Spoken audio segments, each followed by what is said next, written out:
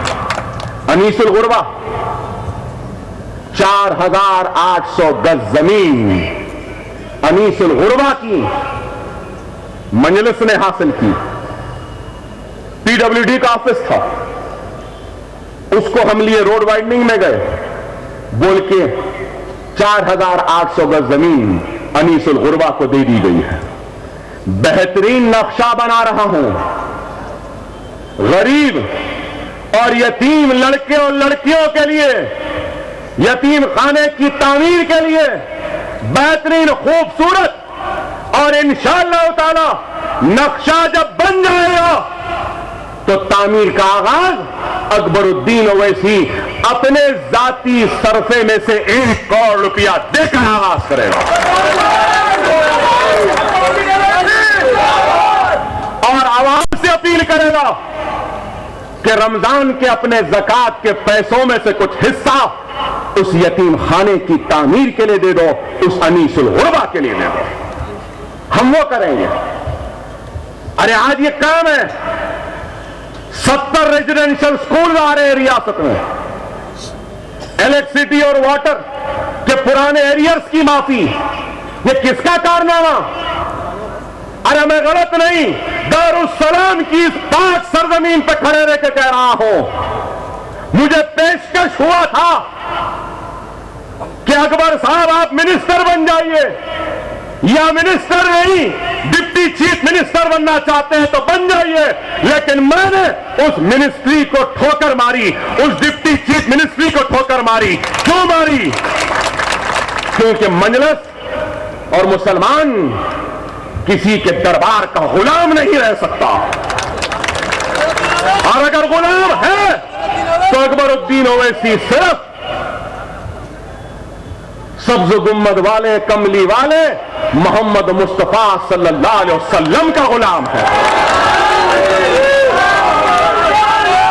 ارے چاہتے تو ہم بھی منسٹر بن جاتے. ہندوستان کی ہوم منسٹری کا پیشکش کیا گیا تھا. کس کو؟ پاشا قادری صاحب ہیں. کیا سالار کو ہندوستان کے ہوم منسٹری کا پیشکش نہیں ہوا تھا وی پی سنگھ کے دور میں؟ ارے وہ تو سالار انکار کرے تو اس کے بعد مفتی سعید بنے تھے وزیر داخلہ. ارے یہ تاریخ ہے مجلس کی. ہم اقتدار کے پیچھے بھاگنے دوڑنے والے نہیں ہیں. ہم اقتدار کی آنکھوں میں آنکھ ملا کر بے باکی کے ساتھ مسلمانوں کے مسائل کی ترجمانی کرنے والے جوان مردوں کی جماعت کا نام مجلس ہے. ہم نے یہ کام کیا. ارے آج ریاست تلنگانہ میں کتنے کام ہو رہے ہیں, کتنے بڑے بڑے کام. میٹنگ ہوئی اسد صاحب کی میری چیف منسٹر کے سامنے. 1 لاکھ کے لون میں 80,000 ریاستی حکومت دے رہی ہے, 10 لاکھ میں 5 لاکھ دے رہی ہے. پھر میں جا کر بولا کہ ٹھیک ہے یہ تو دے دیے, ایک 25,000 کے چھوٹے ٹھیلا بنڈی پنچر والے اور یہ ڈبے والوں کو بھی دے دو. 25,000 بینک سے نہیں, 25,000 دے دو, لے لیں دو, کاروبار کرنے دو. کیوں؟ ہم جانتے ہیں کہ پرانے شہر میں چار مینار کے اطراف میں کس طریقے سے غریب بنڈی والے ڈبے والوں کا استحصال ہو رہا ہے, استعمال ہو رہا ہے. ہم جانتے ہیں. تو اس کے لیے بھی ہم کر رہے ہیں, تعلیم کے لیے. میرے بھائی آپ کو ہم کو سمجھنا ہوگا کہ جماعت کی طاقت کیا ہے. آج آپ بتائیے, ہم سے کہتے ہیں کہ ہم بی جے پی کے ایجنٹ ہیں, بی جے پی سے ملے ہوئے ہیں.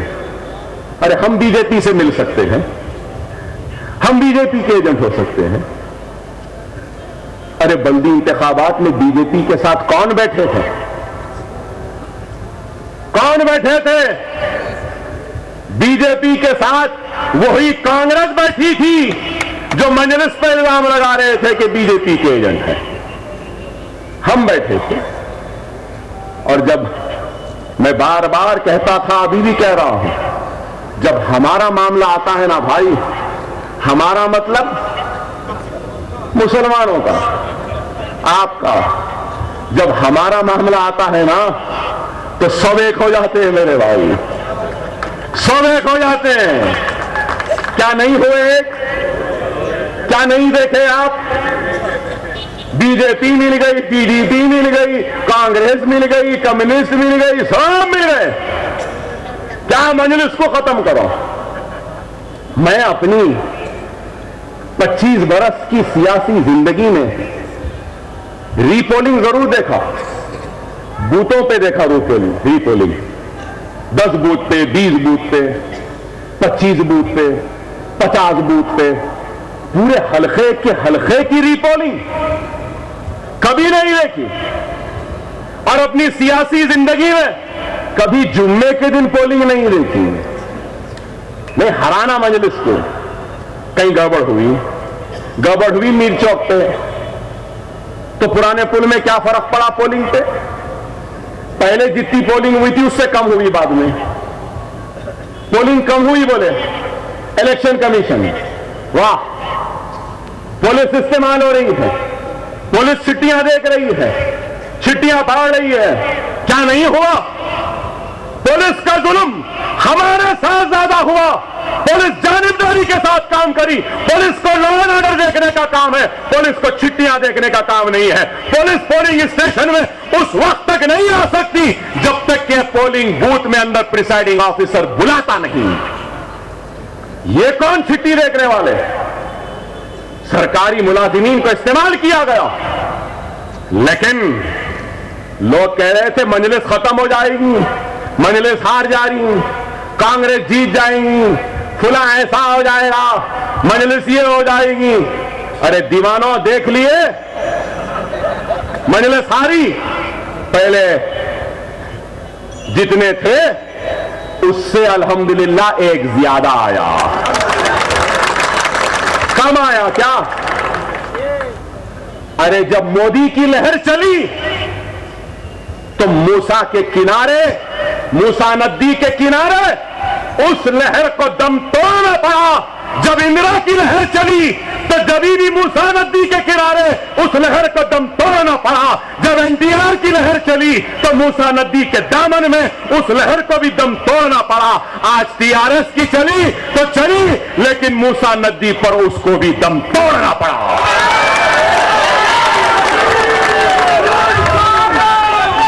کسی کی بھی لہر نہیں چلتی بابا ہمارے پاس. ہمارے پاس صرف ہمارے ہرے جھنڈے کی لہر چلتی ہے. دیکھ لیے نا دیکھنے والوں، سمجھ گئے نا؟ اگر دوسرے بھی سمجھ گئے تو جن کی لہر تھی وہ لوگ بھی سمجھ گئے کہ ہر جگہ ہو سکتا ہے، یہاں کچھ نہیں ہو سکتا. ارے یہ طاقت ہے جماعت کی. لیکن کتنی دشمنی ہمارے ساتھ آپ دیکھیے. پورے ایک ہو گئے جمعے کے دن ری پولنگ. ارے آپ غور کرو، سمجھو میرے بھائی خدا کے لیے، حالات کو دیکھو، حالات کس رخ میں جا رہے ہیں. آج یہ ملک کہاں جا رہا ہے خدا را دیکھو. آج وہ لوگ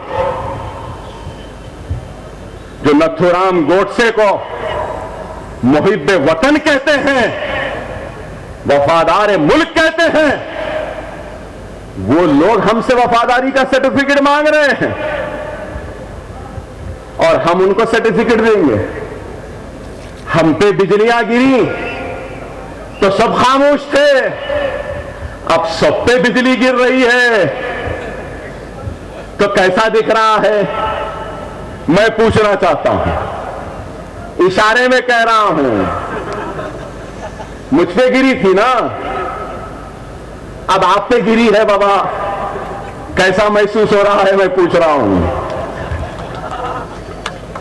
ہم ملک کے غدار، ہم دیش کے دروہی، ہم سب تھے، اور آج کون اس کٹہرے میں آ گئے؟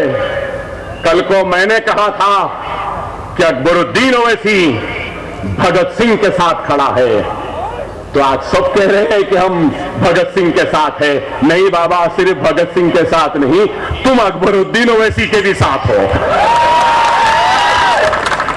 تم اکبر الدین اویسی کے بھی ساتھ ہو.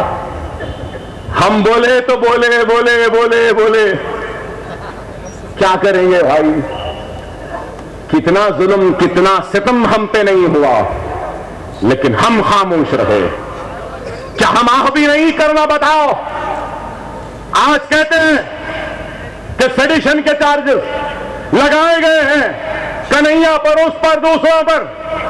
ارے میں پوچھنا چاہتا ہوں، ہندوستان کی آزادی کے تاریخ میں سب سے بڑا ملک سے غداری کا اگر کوئی اقدام ہوا ہے، ملک کو تقسیم کرنے کا کوئی قدم ہوا ہے، ملک کو مذہب کے بنیاد پہ بانٹنے کا کوئی عمل ہوا ہے، تو بابری مسجد کی شہادت تھی. بابری مسجد کے شہادت کرنے والے ان مجرمین پر سیڈیشن کا چارج کیوں نہیں لگائے؟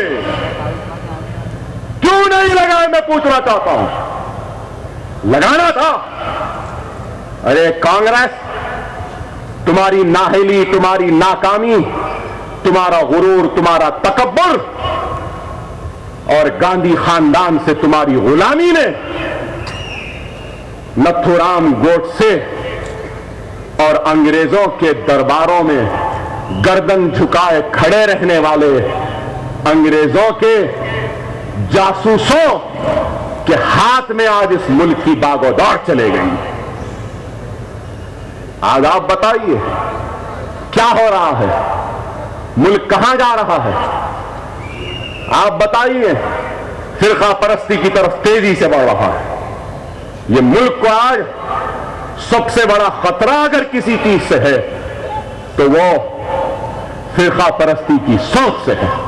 ملک کو سب سے بڑا خطرہ اگر ہے تو لفظ جہاد کا نعرہ دینے والوں سے، ملک کو سب سے بڑا خطرہ ہے تو گھر واپسی کا نعرہ دینے والوں سے، ملک میں سب سے بڑا خطرہ اگر ہے تو رامزادے یا حرامزادے کا لفظ استعمال کرنے والوں سے ہے، ملک میں سب سے بڑا خطرہ ہے تو مسلمانوں کو پاکستان جاؤ کہنے والوں سے ہے۔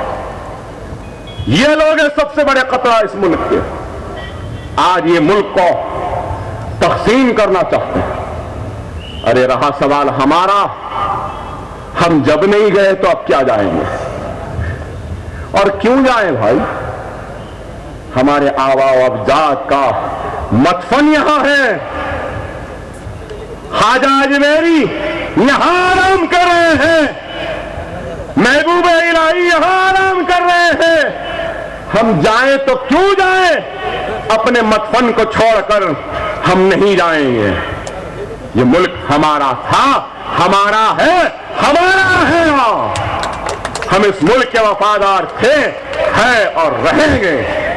اس ملک پر اگر آنچ آئے گی تو سب سے پہلے ہم اپنی گردنوں کو پیش کرتے ہوئے اس ملک کی حفاظت کریں گے۔ یہ ملک ہمارا ہے، لیکن آج ہمارے اوپر تنقیدیں، الزامات۔ ارے آج مجلس سارے ہندوستان میں پہنچ رہی ہے۔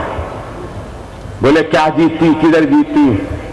کیا مہاراشٹر میں 2 MLA نہیں جیت گئے؟ جیتے یا نہیں؟ مہاراشٹر کی ناک، ہندوستان کی ناک ممبئی، کیا ممبئی سے نہیں جیتے؟ ممبئی کی ناک کیا ہے؟ بائک اللہ۔ کیا ہمارے پاس نہیں ہے بائک اللہ؟ سلطنت آصف جاہی کا پہلا دارالخلافہ اورنگ آباد، سلطنت آصف جاہی کے لٹنے کے بعد یا نظام دکن کے حیدرآباد کو دارالخلافہ بنانے کے بعد پھر اس سرزمین دکن سے نکل کر ہم نے پھر سے اورنگ آباد کو قبضہ کیا۔ کیا یہ ہماری کامیابی نہیں؟ ارے یہ چھوڑو، اورنگ آباد بلدیہ میں کامیابی، کیا غیر معمولی کامیابی نہیں؟ اتر پردیش میں منڈل الیکشنوں میں مجلس کی کامیابی، کیا غیر معمولی نہیں؟ کلیان میں کامیابی، کیا مجلس کی غیر معمولی کامیابی نہیں؟ اور کامیابی کلیان میں ہوئی تو نہ اسد صاحب گئے نہ اکبر صاحب گئے، ہم کو نہیں آنے دیے۔ ٹھیک ہے نہیں آئے تو کیا ہوا؟ ہم نہیں آ سک رہے نا۔ ہم جہاں جہاں نہیں جا سکتے وہاں وہاں ہم ایک نہیں 1000 اسد اویسی و اکبر اویسی کو تیار کریں گے۔ یہ ہمارا کام ہے۔ ہمارا وارث پٹھان اکیلا چلا گیا، کلیان نے محنت کر لیا، جیت گیا۔ لیکن سوال یہ ہے کہ ہم کیوں نہیں جا سکتے؟ ممبئی میں الیکشن ہو گیا، ہم جیت گئے، لیکن اب تک مجھے تقریر کرنے کی اجازت نہیں دی جا رہی۔ میں پوچھنا چاہتا ہوں، جو اظہار حق کی آزادی کی بات کرتے ہیں، ٹالرنس انٹالرنس کی بات کرتے ہیں، رائٹ آف سپیچ کی بات کرتے ہیں، میں ان سے پوچھنا چاہتا ہوں ہم کیوں نہیں تقریر کر سکتے؟ ہم کیوں نہیں جا سکتے؟ یو پی نہیں، آپ نہیں آ سکتے، کرناٹک آپ نہیں جا سکتے، بنگلور آپ نہیں جا سکتے، بہار گئے ایک ہی جلسے میں واپس بھیجا دیے۔ کیوں بتاؤ؟ کیا مجھے جمہوری جدوجہد میں حصہ لینے کا اختیار نہیں ہے؟ ارے میں کیوں جانا چاہتا ہوں اتر پردیش، میں کیوں جانا چاہتا ہوں بہار، میں کیوں جانا چاہتا ہوں کرناٹک؟ ارے میں جمہوریت کو مضبوط کرنے کے لیے جانا چاہتا ہوں۔ کیا جمہوریت کو مضبوط کرنے کا بھی حق نہیں ہے مجھے؟ کیا جمہوری جدوجہد کا حصہ بننے کا بھی حق نہیں؟ یہ کون سا انصاف ہے؟ میں پوچھنا چاہتا ہوں۔ ارے بولنے دو ہم کو جو بولنا ہے، اگر غلط بولتے ہیں تو مقدمہ ڈالو، جیل میں ڈالو، عوام کو فیصلہ کرنے دو۔ بنگلور گئے نہیں آ سکتے، ایک جلسہ نہیں ہوا بنگلور میں, ایک دورہ نہیں کرنے دی. حد یہ ہو گئی, آزادی کا جھنڈا, صحیح, آزادی کا جھنڈا بھی نہیں چڑھانے دی. اذان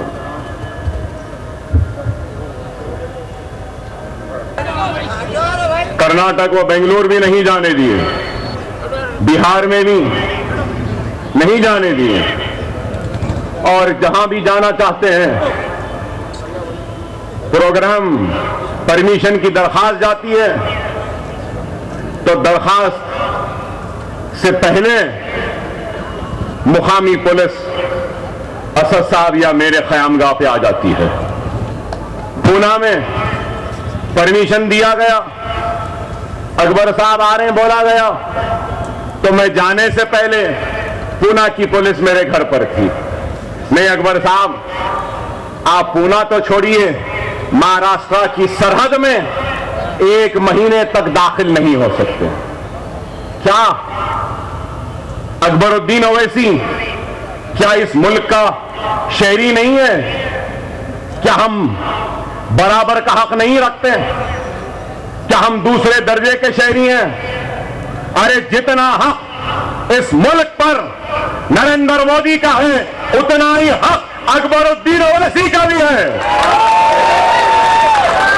ارے ہم صرف حق بیان کرتے ہیں تو تم کو تکلیف ہوتی ہے, بے باکی کے ساتھ ہم تمہاری آنکھ میں آنکھ ملا کر بات کرتے ہیں تو تم کو تکلیف ہوتی ہے. ایک طرف یہ فرقہ پرست تنظیمیں ہیں تو دوسری طرف نام نہاد سیکولر جماعتیں, یہ کانگریس, یہ پورے جو سیکولرزم کا چولا پہن کر, مکھوٹا پہن کر اندرونی پوری فرقہ پرستی کرتے ہیں, اور آج مجلس پہ الزام لگاتے ہیں ارے یہ لوگ آج بی جے پی کا خواب دکھا کر مسلمانوں کے ووٹوں کو حاصل کر کر اقتدار پر بیٹھ کر مسلمانوں کے ساتھ ناانصافی کرتے آئے ہیں. آج ان کی ناانصافی کو مجلس بے نقاب کر رہی ہے تو ہم بی جے پی کے ایجنٹ, ہم بی جے پی سے لڑ رہے ہیں تو بی جے پی کہتی ہے یہ ملک کے دشمن, ملک کے غدار. آپ بتائیے, ملک کی وفاداری کا سرٹیفکیٹ بی جے پی والوں سے لینا, سیکولرزم کا سرٹیفکیٹ یہ کانگریس کے غلاموں سے لینا نہیں. نہ ہم ان سے لیں گے کوئی سرٹیفکیٹ, نہ ان سے لیں گے, ہم ان سے بھی لڑیں گے, ان سے بھی لڑیں گے, سب سے لڑیں گے. لڑتے آئے ہیں ہماری اس تاریخ میں اور آگے بڑھ کے کامیاب ہوتے رہے ہیں. آج صرف ہم پر الزام, مجلس ایسی ہو گئی, مجلس ویسی ہو گئی, مجلس بی جے پی کے ساتھ مل گئی. ارے مجلس ہی وہ طاقت ہے جو Bharatiya Janata party, B J پی, سنگھ پریوار, آر ایس ایس کا 2 سال سے تاخت کر رہی ہے, اور ان کا ہر جواب اگر کوئی دے رہی ہے تو مجلس اتحاد المسلمین دے رہی ہے. کیا یہ لوگ دے رہے ہیں؟ کون سے مسئلے میں کامیاب ہوئے؟ حیدرآباد سینٹرل یونیورسٹی کے مسئلے میں کیا کامیاب ہوئے؟ کیا جے این یو کے مسئلے میں کامیاب ہوئے؟ کہیں پر بھی نہیں ہوئے, اور ہو بھی نہیں سکتے, کیونکہ ان کے پاس وہ دور اندیشی نہیں ہے, وہ عقل نہیں ہے. آج ملک کا عجیب و غریب حال ہے. ڈالر کہاں چلا گیا؟ 68 روپیز. آئل 100 چلر ڈالر پر بیرل تھا, آج 30 روپیز بیرل میں آ گیا. لیکن پھر بھی نہ مہنگائی کم ہوئی, نہ ڈالر گرا, نہ خوشحالی آئی, نہ روزگار ملا, نہ اچھے دن آئے. عجیب و غریب بات تو یہ ہے, دنیا میں کیا ہوتا معلوم آپ کو؟ ایک رولنگ پارٹی ہوتی ہے, دوسرا اپوزیشن ہوتی ہے. کہیں رولنگ پارٹی مضبوط ہوتی ہے تو اپوزیشن کمزور ہوتی ہے. اصول ہے نا بھائی, اگر اپوزیشن مضبوط ہوئی تو رولنگ پارٹی کمزور ہوتی ہے. مگر ہمارے ملک کا موجودہ حال کیسا ہے معلوم آپ کو؟ رولنگ پارٹی کمزور ہو رہی ہے تو اپوزیشن اس سے زیادہ کمزور ہو رہی ہے. آپ بتائیے, عجیب ہے. کیا ہے بتاؤ آپ؟ اچھے دن کس کے اچھے دن آئے؟ کوئی دیکھے کرپشن ختم، خاتمہ کیا ختم ہوا؟ روزگار ملے گا بولے کیا ملا؟ کیا ہوا؟ اور یہ ہے، ایک طرف یہ ہے تو دوسری طرف یہ کانگریس ہے. کیا ہے بتائیے؟ آپ بتائیے. پارلیمنٹ سے واک آؤٹ کر لیتے. ارے بابا رکو، لڑو، جو بولنا ہے وہ اداکارہ بول دی اور چلے گئی. اب ہاری بھی جنگ لڑ رہے ہیں. یہ حال ہے. اور آج مجلس پہ تنقید، مجلس کیا کرے گی، مجلس کیا کر سکتی ہے؟ ارے مجلس جو کام حیدرآباد میں کری ہے، جہاں جہاں جائے گی وہ کام سارے ہندوستان میں کرے گی. یہ مجلس کا عزم ہے، ارادہ ہے. یہ مجلس کرے گی. اور مجلس پر بی جے پی کے ایجنٹ کا الزام، مجلس آنے سے مسلمان کی ووٹ تقسیم ہو جائیں گے، ایسا ہو جائے گا، ویسا ہو جائے گا.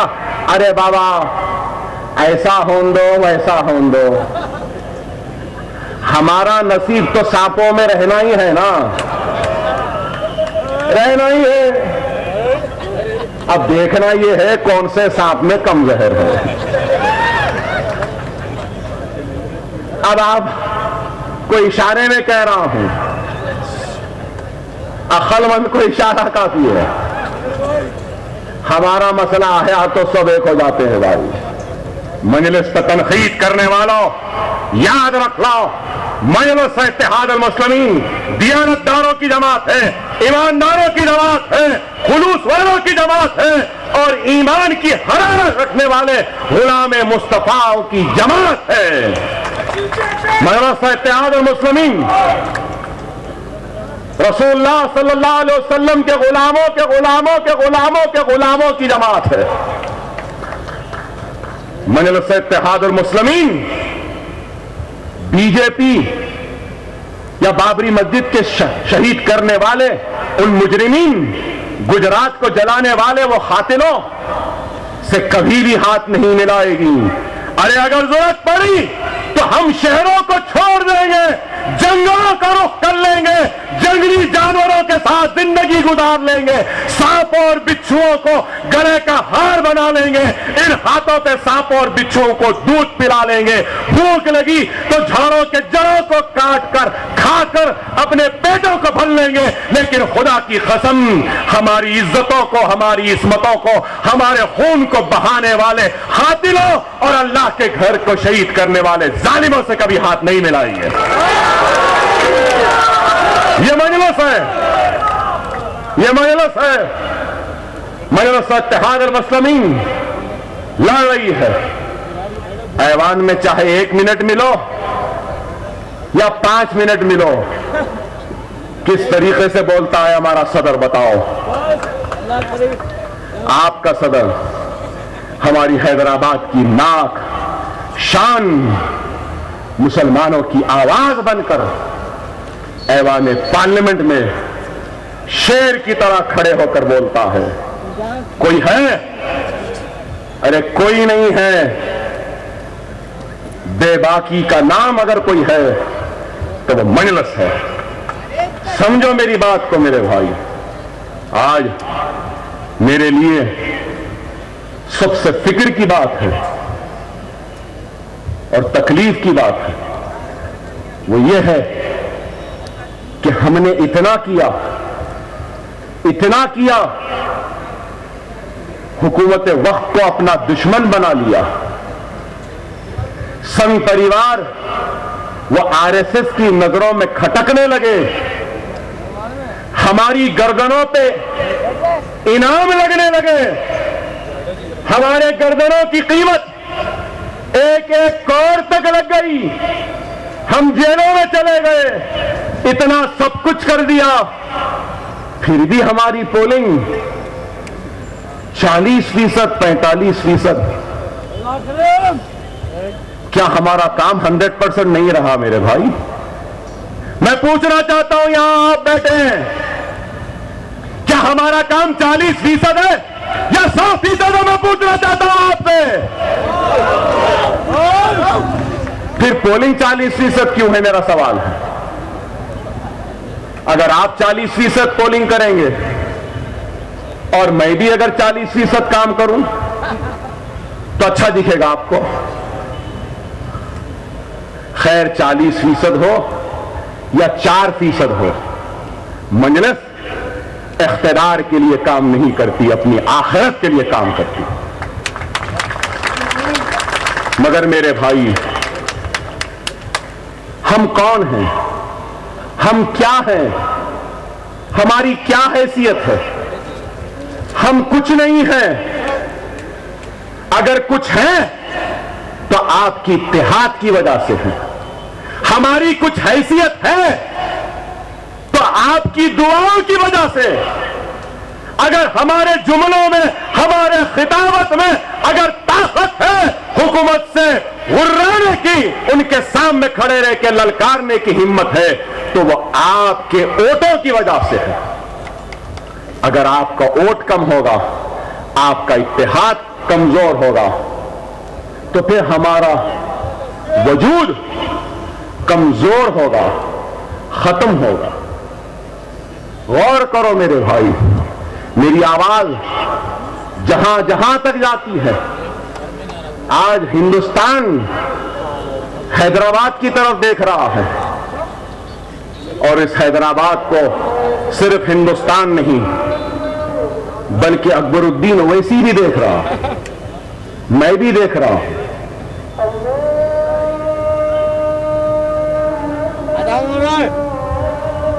ایک آس ہے، ایک امید ہے کہ مجلس کچھ کرے گی. ارے آج حیدرآباد کی عوام کا کام و ذمہ داری اگر کچھ ہے، اتنا ساتھ دیے نا آپ، تھوڑا اور ساتھ دے دو میرے بھائی، تھوڑا اور ساتھ دے دو. خدا کی قسم، اکبر الدین اویسی و اسد الدین اویسی ہندوستانی مسلمانوں کے دلوں کو بھی فتح کر لیں گے، یہ میرا آپ سے وعدہ ہے. آج ممبئی والے مجھ سے کہہ رہے ہیں کہ اکبر بھائی آپ ممبئی نہیں آئے، ممبئی کیوں چھوڑ دیے؟ کیا کروں، آنا چاہتا ہوں. ایک تو پولیس نہیں آنے دیتی، دوسرا صحت روکتی ہے. ہر 3 مہینے کو آئرن خون چڑھانا، اب سرجری کو جانا ہے. ایک یہ مصیبت، پھر یہاں کے کالجز، یہاں کے دواخانے، یہاں کے مسائل، ہر 4 مہینے کو الیکشن. کیا کروں بتائیے؟ اور پھر اس کے بعد میرا بھائی 45%، 40% پولنگ. تو میں گھر چھوڑوں تو کیسا چھوڑوں بتاؤ؟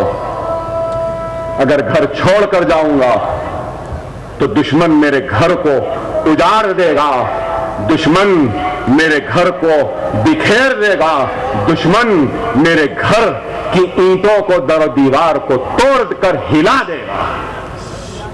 وہ خوف ہے جو بڑھتے ہوئے قدم لوٹ کر آ جاتے ہیں اپنی گھر کی حفاظت کے لیے. ارے کیا 58 برس میں آپ کے گھر کی حفاظت آپ خود کرنے کے اہل نہیں ہو سکے؟ کیا آپ 58 برس کی مجلس کی تاریخ میں اپنے گھر کی در و دیوار کی حفاظت کرنے کے اہل نہیں بنے؟ بن گئے میرے بھائی. اب آپ کو اکبر اویسی، اسد اویسی کی ضرورت نہیں ہے، کیونکہ سرزمین دکن میں ہر گھر میں اکبر الدین اویسی ہے، ہر گھر میں اسد الدین اویسی ہے. اور آپ کو چاہیے کہ آپ بولیں کہ جاؤ اویسی برادران، جاؤ، یو پی کا مسلمان تمہارا انتظار کر رہا ہے. گھر کو چھوڑو، ہم دیکھ لیں گے. تم جاؤ لاتور کو، جاؤ جہاں مسلم پولیس والے کو شیو سینا، بجرنگ دل، RSS والوں نے پیٹا ہے، تم اس کے احتجاج کو لیے جاؤ، اس کے انصاف کے لیے جاؤ. آپ کو کہنا پڑے گا کہ جاؤ اسد اویسی و اکبر اویسی، تم اخلاق کے گھر والوں کے پاس جاؤ، تم نعمان کے پاس جاؤ، تم زاہد کے پاس جاؤ، ہم اپنی گھر کی حفاظت کریں گے. آپ کو بولنا پڑے گا. نہیں اگر آپ کہیں گے کہ نہیں آپ یہیں رہو یہیں کرو, تو میرے بھائی اللہ کے سامنے مجھے بھی جواب دینا پڑے گا, آپ کو بھی جواب دینا پڑے گا کہ اتنی صلاحیت, اتنی قابلیت, اتنی ہمت, اتنی محبت, اتنی چاہ, اتنی طلب کے باوجود تم ان مظلوم مسلمانوں کے پاس نہیں جا سکے, نہیں گئے, تو اللہ بھی ہم سے ناخوش ہوگا. خدا را سمجھو میرے بھائی, ہماری سب سے بڑی کمزوری ہے کیا ہوتا بھائی, ہم کچھ کرو یا نہ کو کرو, ووٹ ڈالو یا نہیں ڈالو, مجلس ہی جیتتی, بس بیٹھے ہوئے. نہیں میرے بھائی, آپ کی ووٹ ہماری ہمت بنتا ہے, آپ کا ووٹ ہماری طاقت بنتا ہے, آپ کا ووٹ ہمارا عزم بنتا ہے, آپ کا ووٹ ہماری ہمت بنتا ہے. آپ کا ووٹ سنگ پریوار B J P R S S سے مقابلہ کرنے کی حکمت عطا کرتا ہے ہم کو. سمجھو اس بات کو. وہ مسلمان اس وقت تک مسلمان نہیں ہوتا جب تک کہ اس مسلمان کے سینے میں دوسرے مسلمان کے دکھ و تکلیف کا احساس نہیں. ایک مسلمان دوسرے مسلمان کا کیسا ہوتا ہے, جیسے کہ جسم ہے اور ایک اعضاء اگر خراب ہو جائے تو ویسا ہی دوسرا مسلمان کا رشتہ ہے. جس طریقے سے جسم سے اعضاء کا رشتہ ہے, ہاتھ کا پیر سے, پیر کا ہاتھ سے, دل کا دماغ سے, اس طریقے سے ایک مسلمان کا رشتہ دوسرے مسلمان سے. لیکن آج اگر ہم نہیں سمجھیں گے تو میرے بھائی پھر کیا ہوگا؟ وہی ہوگا, میں تو کہوں گا کہ 2 نہیں 10 اسد اویسی اکبر اویسی بھی ایک جگہ آ جائیں تب بھی ایک سالار ملت نہیں بن سکتے. وہ صلاحیت, وہ قابلیت, وہ دور اندیشی, وہ خطابت کا معیار تھا سالار کا. لیکن جب سالار کے قدم آگے بڑھے, گھر کو ہلایا گیا, سالار پلٹ کے واپس آئے. آج بھی دشمن کی یہی سازش ہے, یہ اویسی برادران کو روکو, اگر نہیں روکیں گے تو یہ اویسی برادران جو حیدرآباد میں کر رہے ہیں وہ سارے ہندوستان میں کریں گے, یہ ان کو خوف ہے. آج حیدرآباد, تلنگانہ میں میرے بھائی ایک حقیقت ہے کہ ہماری ایک طاقت ہے یا نہیں؟ ہماری طاقت کو کوئی انکار نہیں کر سکتا. مسلمان کے لیے لاکھ کر لو, مگر مجلس کو اتنی بھی تکلیف دیں گے تو تلنگانہ کا مسلمان وہ لاکھ کرنی کو بھول جائے گا, تمہارا ایک تکلیف کو یاد رکھتے ہوئے تمہارا خاتمہ کر دے گا. یہ محبت ہے مسلمانوں کو مجلس سے. صحیح ہے یا غلط بتائیے؟ حکومت اچھا کریں گی تو ہم بولیں گے اچھی ہے, کرو اور کرو, لیکن وہ کام کے ساتھ مجلس کو چمٹی لیں گے تو مسلمان وہ کاموں کو ایسا وار کے مجلس کے اوپر سے تمہارے منہ پہ پھینک دیتی ہے. ہم بھوکے رہ جائیں گے, بے گھر رہ جائیں گے, لیکن ہم بے آواز نہیں رہ سکتے. یہ مسلمانوں کا نظم العین ہے, یہی ہے. تو اگر اویسی برادران یو پی بہار جائیں گے تو یہی چھونے والا ہے, ان کو ڈر ہے. ایک سکندرآباد کی سیٹ کے لیے اندرا گاندھی کا دارالسلام نہیں آئی تھی میرے بھائی. ارے یہ وہی دارالسلام ہے جس دارالسلام میں اندرا گاندھی نے علی گڑھ مسلم یونیورسٹی کے اوپر مسلمانان ہند سے معافی مانگی تھی. ارے یہ وہ دارالسلام ہے. ایک سیٹ تھا تو یہ عالم ہے نا. اب تو صرف تلنگانہ نہیں رہا بھائی, تلنگانہ, آندھرا پردیش, مہاراشٹرا, اتر پردیش, کرناٹک, اور آگے بڑھتے جائیں گے. ہار اور جیت تو لگی ہوئی ہے، ہاریں گے کوئی بات نہیں، ہماری زندگی تک ہم ہاریں گے، بے شک ہاریں گے، ہم کو ہار کی پرواہ نہیں ہے۔ میری زندگی تک، اسد الدین اویسی کی زندگی تک ہم ہارتے رہیں گے لیکن لڑتے رہیں گے، ہم ہارتے رہیں گے لیکن لڑتے رہیں گے، لیکن جب ہم مر جائیں گے، زمین کی غذا بن جائیں گے، اللہ کو پیارے ہو جائیں گے، تو ہمارے آنے والی نسل کو اتر پردیش کی کامیابی ملے گی، بہار کی کامیابی ملے گی، بنگال کی کامیابی ملے گی، کرناٹک کی کامیابی ملے گی، مدھیہ پردیش کی کامیابی ملے گی، آسام کی کامیابی ملے گی۔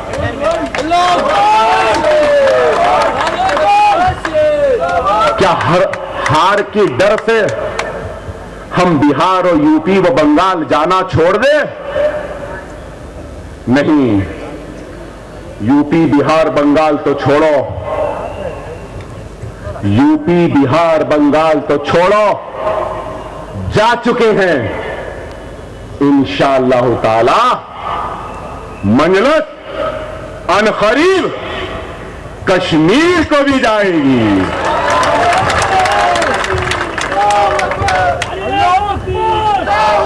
وہ کشمیری مسلمانوں کے لیے بھی لڑے گی، کشمیریوں کے حق کے لیے لڑے گی، کشمیریوں کے انصاف کے لیے لڑے گی۔